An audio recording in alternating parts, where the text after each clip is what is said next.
नमस्कार गाइस, मैं उत्तराखंड देवभूमि से ममता गौरभट आप सबका स्वागत करती हूँ अपने YouTube चैनल पे। और आप सबका कोटि कोटि धन्यवाद लाइक सब्सक्राइब और शेयर करने के लिए। आपका प्यार बराबर यूँ ही मिलता रहे। आप सबका बहुत बहुत धन्यवाद। और आज ले चलती हूँ आपको राम कथा के दूसरे दिन के भाग में। देखिए क्या क्या होता है राम कथा में। तो शो गाइस, ले चलती हूँ आपको पंडाल में। व्यास जी ने मंत्र उच्चारण शुरू कर दिए हैं और मेरे साथ वाले भी वहाँ पहुँच गए होंगे। सहज सुंदर सावरो करुणा निधान सुजान सीय सलीम जानत रावरो श्री रामचंद्र कृपालु भज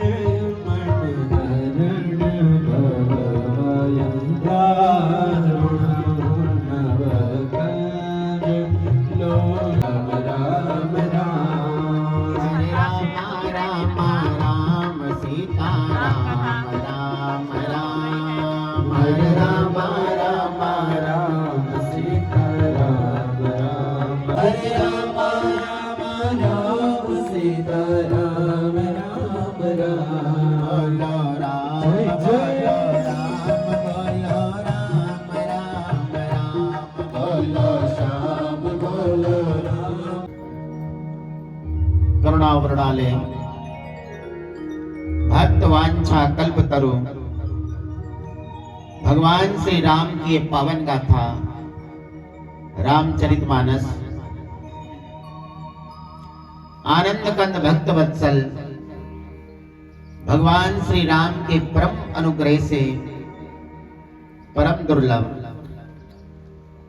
श्री राम कथा का आज द्वितीय दिवस। ज्ञान की गंगा ऋषियों की अमृतवाणी इस त्रिवेणी संगम में आप समस्त भक्तजनों का स्वागत है। ऐसे पावन तट पे पहुंचे, भाग ले और अपने जीवन को धन्य बनाए। ये पावन गाथा बड़े भाग्य से प्राप्त होती है। जब मनुष्य के कई जन्मों का संचित पुण्य उदय होता है, जन्म जन्मांतर का, कर्म कर्मांतर का, युग युगांतर का,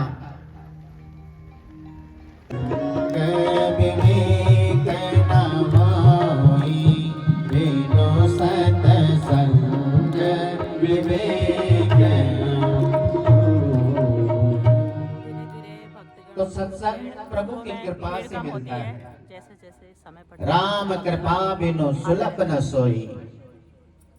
और सत्संग क्या है? आनंद की जड़ है। सत्संगत मुद मंगल मूला। मुद का मतलब होता है आनंद की ये जड़ है, कल्याण की जड़ है। सत्संग से जीवन धन्य होता है। बाबा तुलसीदास जी कहते हैं, सुखाय तुलसी रघुनाथ गाथा। और आप समस्त भक्तजन इसमें भाग लेकर के अपने जीवन को धन्य बनाएंगे। राम की कथा बड़ी दिव्य है, हर प्रकार से सुख प्रदान करने वाली ये पावन गाथा है। राम कथा सब विधि सुखदाई, मनुष्य का कल्याण करने वाली ये गाथा है।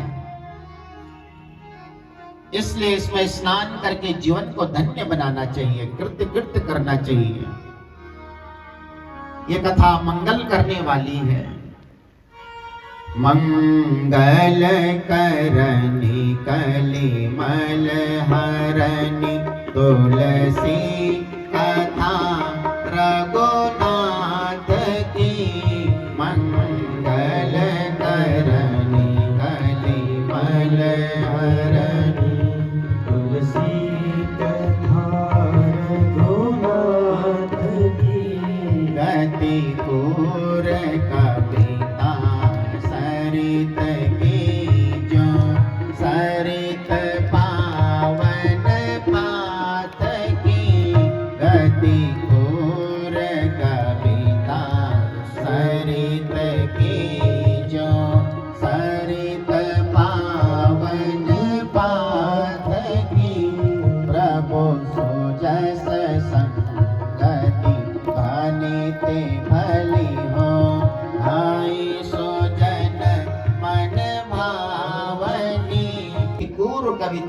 हरित की जो सरित पावन पात की। मेरी इस भक्ति कविता रूपी नदी की चाल पवित्र जल वाली नदी गंगा की चाल की भांति टेढ़ी है। श्री रघुनाथ जी के सुंदर संग से यह कविता बड़ी दिव्य हो गई है, सज्जनों के मन को भाने वाली हो गई है। भली हो हई सुसज्जन मन भावनी,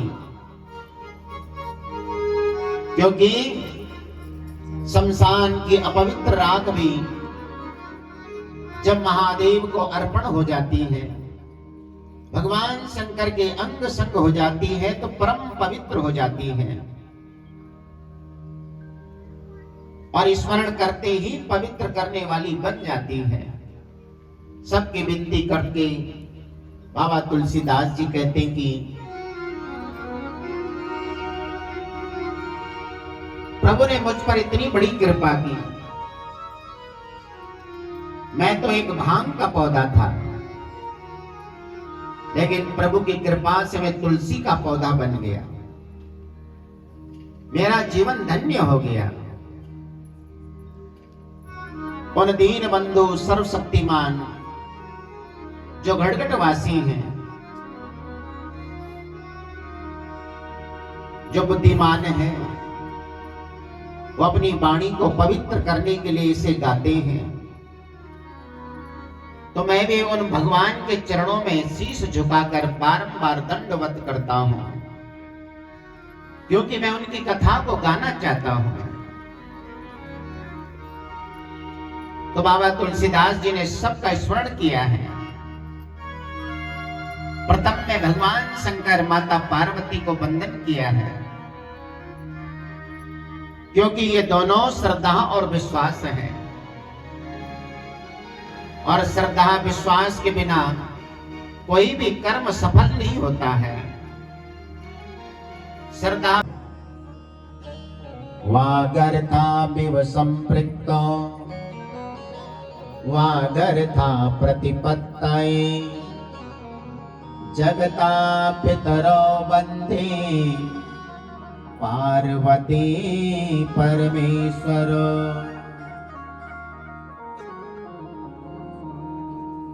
जगत मातो पितो शंभो भवानी, जगत मात पितो शंभो भवानी, जगत मात पितो शंभो भवानी, जगत मात पितो शंभो भवानी।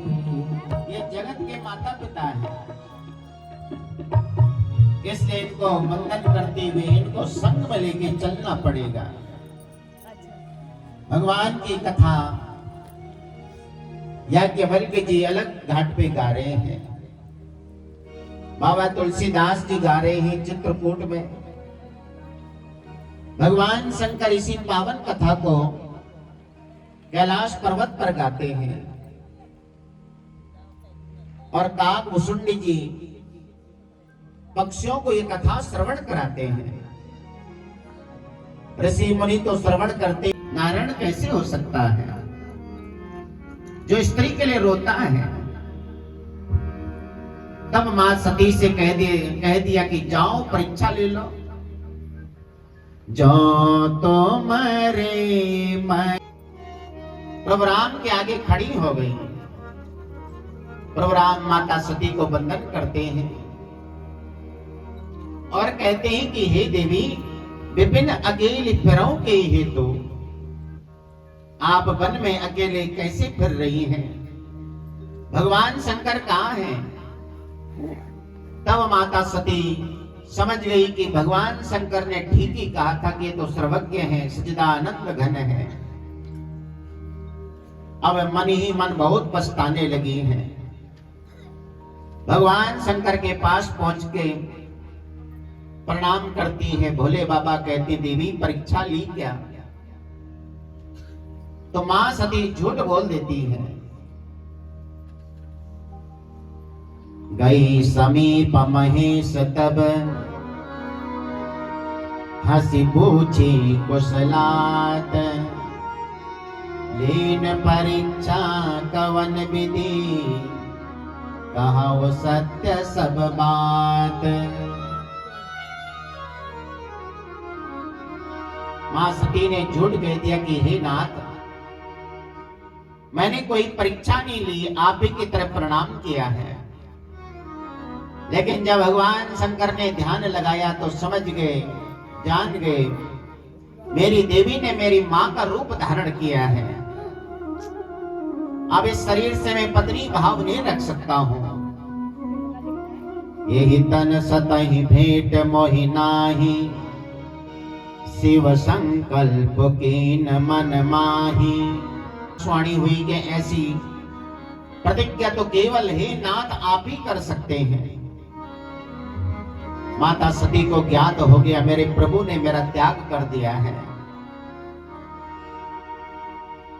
तो मन ही मन में पछताने लगी है। भगवान से बारंबार विनती करती हैं कि मेरा ये शरीर छूट जाए, मुझे दूसरा शरीर मिले और फिर मैं भगवान शंकर को पाऊं। इस भाव के संग में माता सती जीने लगी है।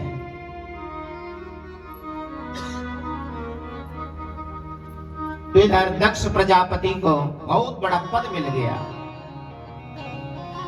पद मिलने पर अहंकार ने जन्म ले लिया। नहीं को अस जन्म,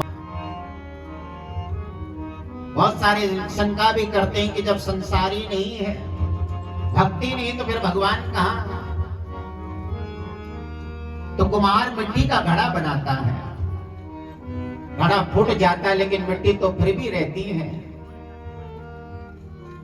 तो भगवान सत्य स्वरूप है और उनको पाने का साधन भी सत्य है। आगम निगम पुराण बखाना, और सत्य का पालन करना भी धर्म है। ये शास्त्र भी सत्य है। धर्म न दोसर सत्य समाना, धर्म न दोसर सत्य समाना, धर्म न दोसर सत्य समाना, धर्म न दोसर सत्य समाना। आगम निगम पुराण बखाना, आगम निगम पुराण बखाना, धर्म न दो। धर्म कहाँ पे बताया गया है? जहाँ पे हिंसा नहीं होती है। वेद विदित श्रुति धर्म अहिंसा,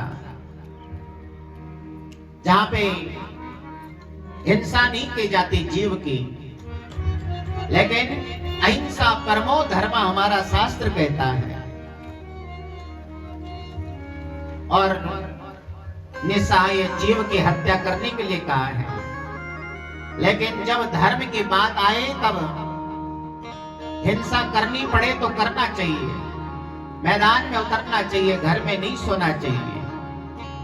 जब अपने धर्म की बात आए, धर्म की हम रक्षा करेंगे तो धर्म हमारी रक्षा करेगा।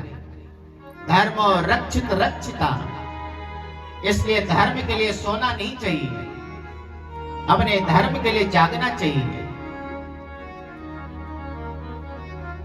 तो जहां पे हिंसा नहीं है वहां पे धर्म बताया गया है। जीव की हिंसा नहीं की जाती है।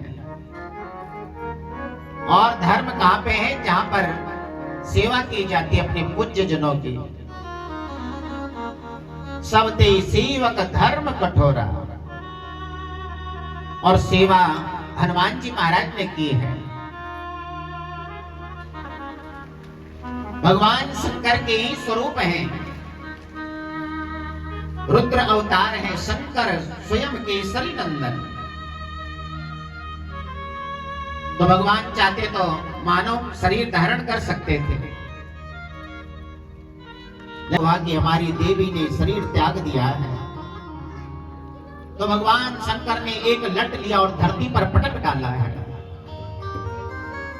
जहां से वीरभद्र महाराज प्रकट हो गए, कालों के भी काल बनकर के प्रकट हो गए। भगवान शंकर से प्रार्थना करने लगे, हे देवादिदेव महादेव, आपने मुझे क्यों स्मरण किया है? बताइए मैं क्या कर सकता हूं? भगवान शंकर कहने लगे, दक्ष को बहुत अहंकार हो गया है, तुम्हें दक्ष को दंड दे के आना है।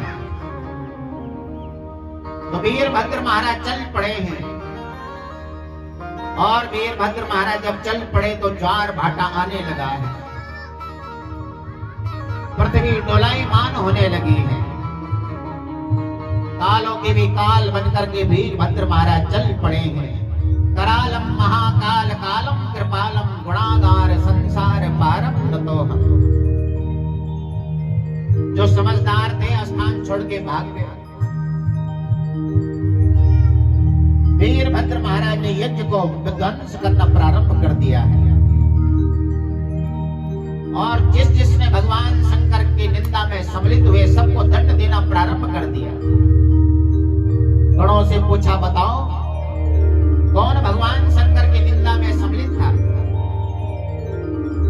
कहा कि ये भृगु महाराज है ना। जब हमारी पिटाई हो रही थी, युद्ध हो रहा था, तो अपनी दाढ़ी पे बहुत हाथ फेर रहे थे महाराज। वीरभद्र महाराज ने भृगु महाराज की दाढ़ी उखाड़ के फेंक डाली। अब छोटी सी दाढ़ी रह गई महाराज। और कोई है, कहा ये पूखा नाम का देवता है, ये बड़े दांत दिखा रहा था, हंस रहा था। अब इन्होंने वीरभद्र महाराज ने एक घुसा। और कोई है, कहा ये भग नाम का देवता है, ये बड़ा ही आंखें मटका रहा था। वीरभद्र महाराज ने 2 उंगलियां निकाल, सीधे उसके आंखें गोटियां निकाल डाली महाराज। चारों ओर भगदड़ सी मच गई है। दक्ष ने सोचा कि अब तो मेरा नंबर है।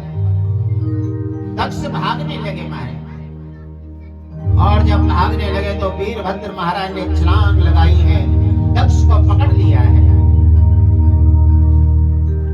दक्ष को काटने लगे, लेकिन दक्ष की जो गर्दन है बड़ी सख्त महाराज, कटती नहीं है।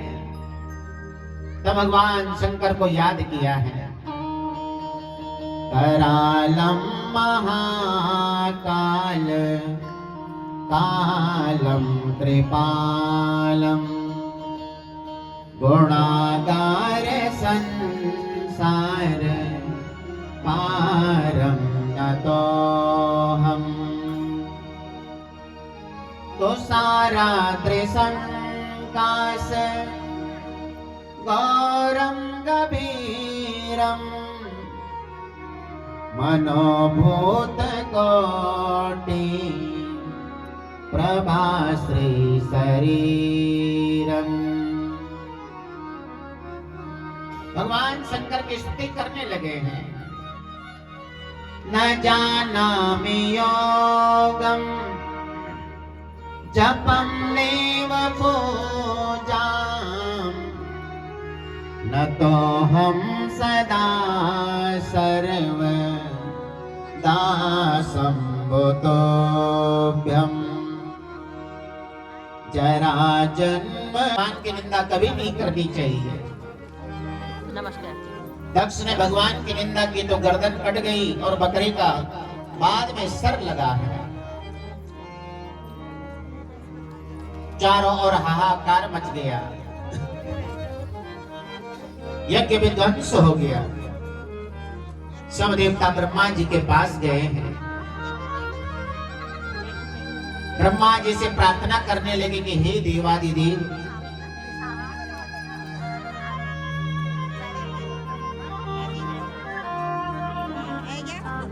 आप कृपा कीजिए, दया कीजिए।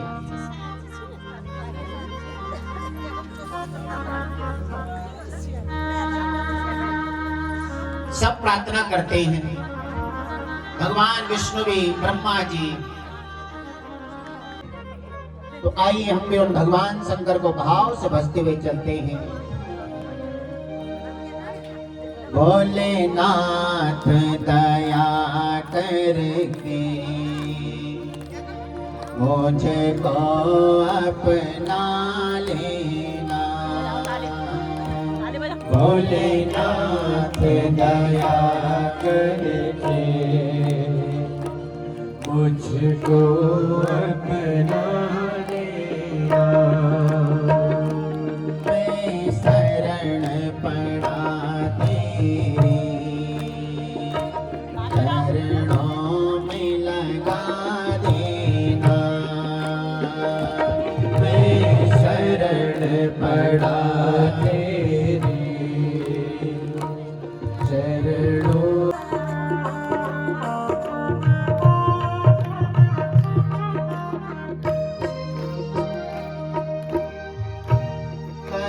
करुणानिधि नाम तेरा करुणा दिखला जाओ, करुणानिधि नाम तेरा करुणा दिखला जाओ। सोए हुए भागों को हे नाथ जगा जाओ, सोए हुए भागों को हे नाथ जगा जाओ।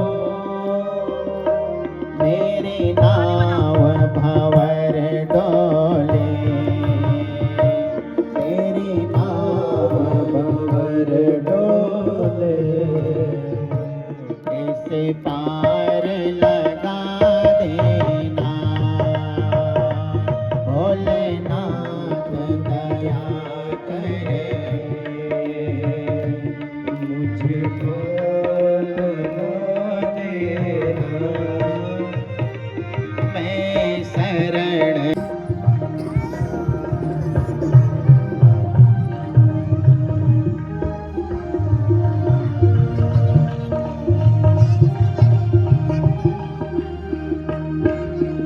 बंदी हूँ, जैसा भी हूँ तेरा हूँ, दुख का मारा हूँ मैं, मेरे टुकड़े मिटा देना, दुख का।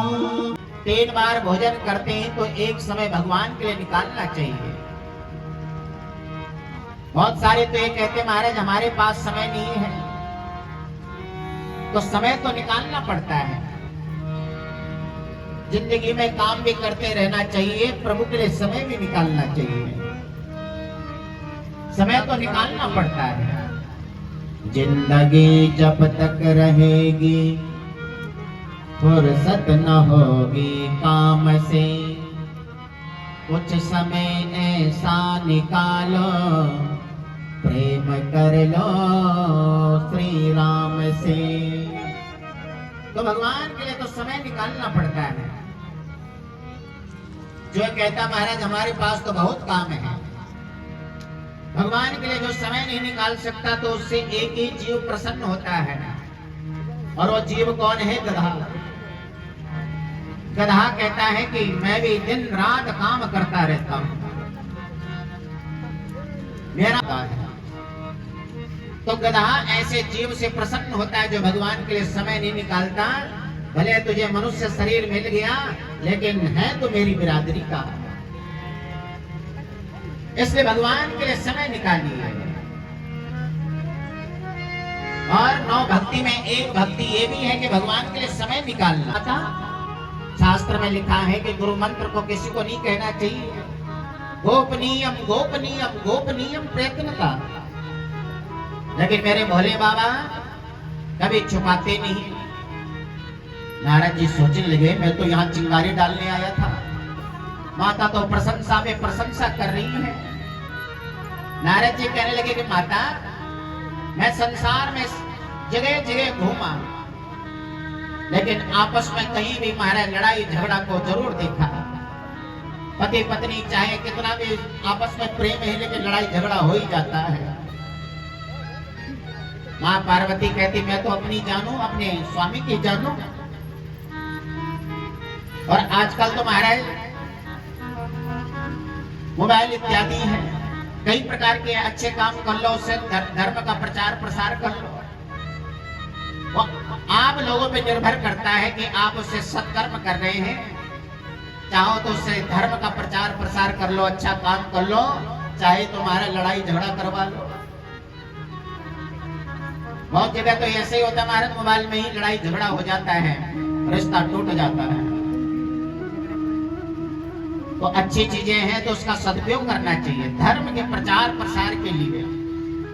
तो इसी में कभी कभी पति पत्नी में भी लड़ाई झगड़ा हो जाता है। पत्नी कहने लगी ये बार बार बातें करते रहते, क्या चक्कर है? तो पत्नी ने पति का मोबाइल खोल करके देखने लगी, लेकिन उसका लॉक ही नहीं खुलता। पत्नी ने कहा बताओ इसका लॉक कैसे खुलता है? पति ने कहा अंगूठे से खुलता है। अच्छी बात है। रात्रि को पति महाराज सो गए, पत्नी ने उनका अंगूठा लगाया तो खुला ही नहीं महाराज। सुबह हुई, पत्नी कहने लगी तुम झूठ बोलते हो, आपने तो कहा था कि अंगूठे से खुलता है, ये तो खुला ही नहीं। पति महाराज कहने लगे हाथ के अंगूठे से नहीं, वो तो पांव के अंगूठे से खुलता है महाराज। तो इस प्रकार से भी नारद जी कह रहे हैं कि अरे जिस मुंडों की माला को लेके घूमते हैं उसके बारे में नहीं बताया, इसका मतलब है दाल में काला है। माता पार्वती कहने लगी मुझे तो सारी दाल ही अब काली नजर आ रही। अब आने दो महाराज। नारद जी तो अपना काम बना के चल पड़े। रास्ते में भोले बाबा मिले, बाबा राम राम। आपको माता याद कर रही थी। भोले बाबा समझ गए, चिंगारी डाल के आ गए। जहां जाओगे महाराज वहां पे याद ही करेंगे। भोले बाबा आए तो और दिन माता आरती उतारती है। आज आरती की थाली अलग रख दी, माता ने पीठ कर दिया। भगवान शंकर कहते देवी क्या बात है, आज आरती नहीं करती? कोई आरती नहीं होगी अब। अरे देवी बात क्या है बताओ, कोई कारण तो होगा। माता पार्वती कहने लगे तुम बाहर से भी काले अंदर से भी काले हो। भगवान शंकर कहते कि देवी बाहर का काला तो कोई बात नहीं, लेकिन अंदर का काला तो उसे कहते हैं जो कपटी होता है। तो तुम मुझे कपटी कह रही हो, आखिर बात क्या है? अगर कहोगे नहीं तो समाधान कैसे होगा? अगर कुछ संदेह हो गया, भ्रमित हो गए महाराज, तो उसका समाधान तभी तो होगा जब कहो बताओ क्या बात है। माँ पार्वती कहती है बताओ ये मुंडों की माला किसकी है? भगवान शंकर कहते देवी जब जब तुमने शरीर त्यागा है तब तब तुम्हारे मुंडों को अपने हृदय से लगा लिया, कंठी बना करके। और 27 कल्प बीत गए हैं, 28वां कल्प चल रहा है, तो भगवान शंकर के गले में 28 मुंडों की माला है। लोग कहते हैं ना कि इसमें ये लिखा उसमें ये लिखा, तो कल्प भेद होता है। इसलिए शास्त्रों को पढ़ना चाहिए, समझना चाहिए। माता पार्वती कहने लगी तब तो तुम महाकपटी निकले। भगवान शंकर कहने लगे वो कैसे? अपने आप तो मरते हो नहीं और मुझे बार बार मरना पड़ता है। जब भी मैं जन्म लेती हूँ सती के रूप में मुझे मरना पड़ता है, आपसे बिछड़ना पड़ता है। तब भगवान शंकर कहते हैं कि ये अमर कथा का प्रभाव है, और अमर कथा भागवत, ये राम कथा, ये अमर कथा है। अब आगे माता पार्वती भगवान शंकर से अमर कथा सुनने के लिए तत्पर होगी। तो नारद जी महाराज की ऐसी विशेषता है जहां कि हमारा धर्म आगे बढ़े। भागवत कथाएं तो चलती है, तो हम राम कथा को भी लेके चल रहे हैं कि हमें सौभाग्य से राम मंदिर का दर्शन करने का अवसर जो मिला है। 500 वर्ष के बाद राम मंदिर बना है और रामचरित्र बड़ा दिव्य है, वो मंगल को प्रदान करने वाला है। मंगल भवन अमंगल हारी, मंगल भवन अमंगल हारी। जो जो मैंने अवगुण बताए हैं भगवान शंकर में है। और इसका समाधान ये है, अगर इनका विभाव भगवान शंकर के संग में हो जाए तो ये दोष भी गुण में बदल जाएंगे। गंगा में शुभ अशुभ जल सारा बहता है, पर कोई उसे अपवित्र नहीं कहता है, क्योंकि गंगा गंगा है। भगवान विष्णु सुदर्शन चक्र भी चलाते हैं, चीर हरण भी करते हैं, उनको कोई दोष नहीं दे सकता है, क्योंकि वो तो घटघटवासी हैं, समर्थवान है। और समर्थवान को दोष नहीं लगता है। समर्थ कहो नहीं दोष गोसाई, समर्थ कहो नहीं दोष गोसाई। तो समर्थवान को दोष नहीं लगता है। भगवान समर्थवान है, गंगा समर्थवान है, अग्नि भी समर्थवान है, सूर्य नारायण भी समर्थवान है। वो एक धर्मात्मा के यहाँ भी अपनी किरणें डालते हैं और एक अधर्मी के यहाँ भी, लेकिन उनको कोई दोष नहीं दे सकता है। इसलिए भगवान शंकर के संग में अगर तुम्हारी पुत्री का विवाह हो जाए तो जीवन धन्य हो जाएगा। उनके लिए तुम्हारी पुत्री को तप करना पड़ेगा। और भगवान शंकर के तप करने के लिए जब कहा तो माता पिता रोने लगे, हमारी पुत्री तप कैसे करेगी, वन में कैसे जाएगी। लेकिन देना चाहे दे दे संकट के तारहार, तेरे फूलों से भी प्यार, तेरे कांटों से भी प्यार, जो भी देना चाहे दे।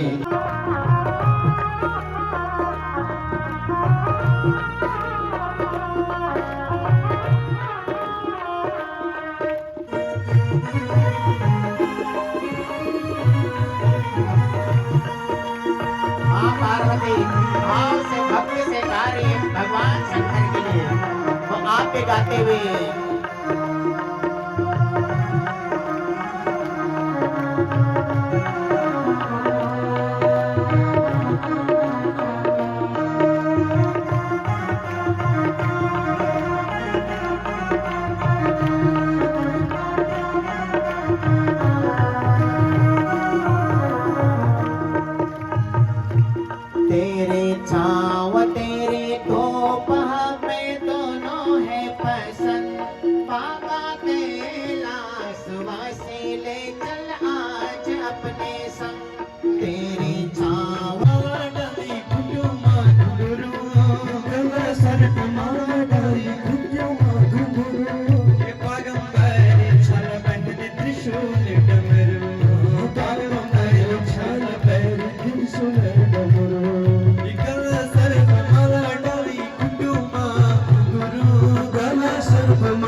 अब जैसे भगवान शंकर को देखा, कहा ये दूल्हा है,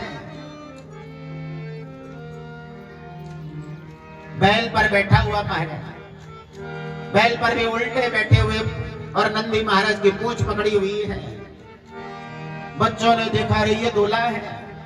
जितने सारे बच्चे थे भागे भागे घर के अंदर घुस गए, लंबी लंबी सांस ले रहे हैं। बच्चों के माता पिता पूछते क्या बात है, अरे दूल्हा कैसा है।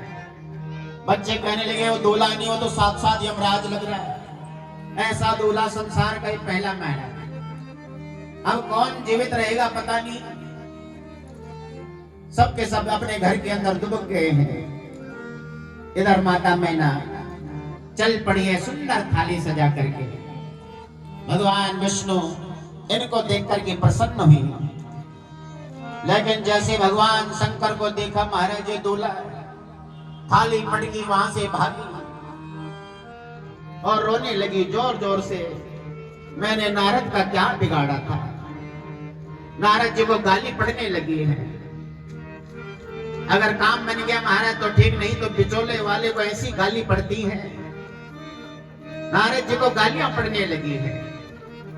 माता पार्वती ने जब सुना कि मेरी माँ नारद जी को गाली दे रही है, माता पार्वती को गोद में लेके रोने लगी। कुएं में जाके गिर जाऊं लेकिन उसको लेके साथ तेरा विवाह नहीं कराऊंगी। ऐसा दूल्हा मैंने जिंदगी में पहली बार देखा है। माँ पार्वती तो सब जानती है।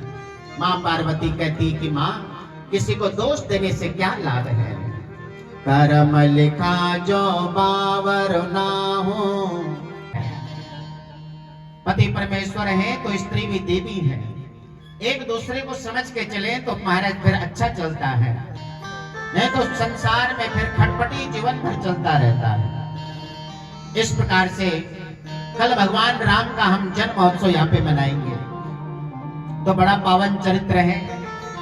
कल से माँ पार्वती प्रश्न करती हैं और भगवान शंकर ये पावन कथा सुनाते हैं।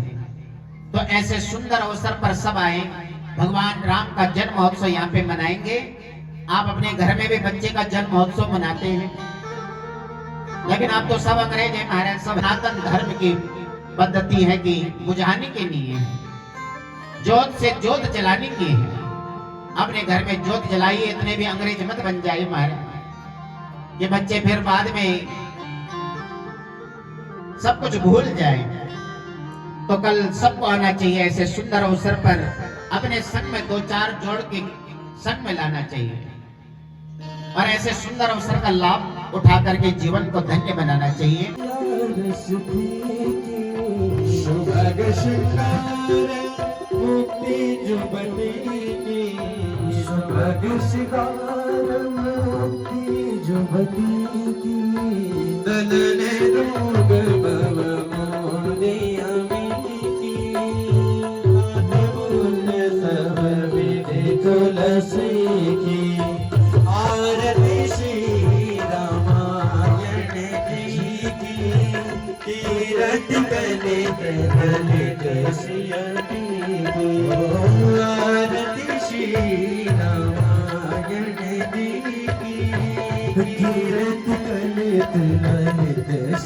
इस प्रकार से आज राम कथा का समापन हुआ और कल होगा राम जन्म। तो सभी भक्तगण जो लोकल के हैं कृपया वो आए और जो दूर के हैं वो मेरी कथा को सुने और मुझे बताएं कि कैसी कथा है।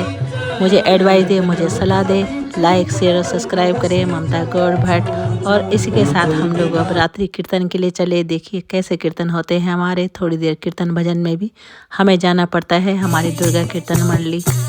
सो गाइज हम चले रात के 8:30-9 बजे और 10:30-11 बजे तक। जब तक हमारी राम कथा चलेगी तब तक हमारी कीर्तन मंडली रोज रात्रि को यहाँ पे कीर्तन करने आएगी।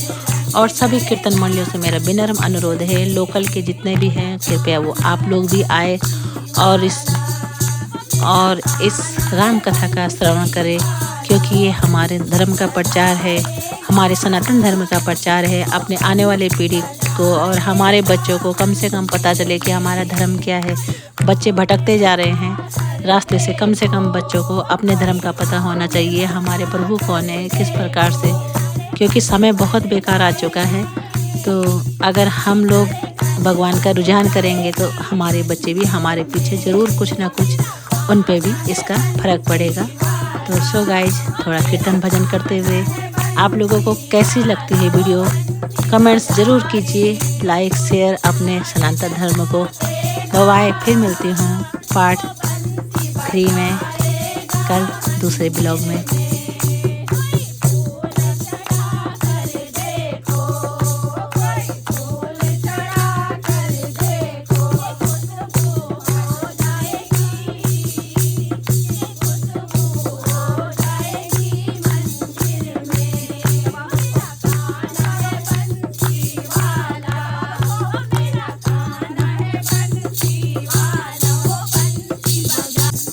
बड़े सुंदर सुंदर भजन मेरे मंडलियों के द्वारा प्रस्तुति और साथ साथ में झूमने का मन करता है। और आप लोगों का तहे दिल से बहुत बहुत धन्यवाद। अभी 3 दिन पहले मैंने जो वीडियो डाली थी उसमें आप लोगों के बहुत ज़्यादा कमेंट्स आए, लाइक आए, सब्सक्राइब आए, तो आप लोगों का प्यार यूँ ही मिलता रहेगा। तो आप सभी लोगों का बहुत बहुत धन्यवाद। और मेरी वीडियोज़ को ऐसे लाइक, सब्सक्राइब और शेयर कीजिए और देख के अगर आपको मेरी वीडियोज़ पसंद आते हैं तो आप कमेंट्स ज़रूर कीजिए, क्योंकि आपके कमेंट्स से ही मुझे बहुत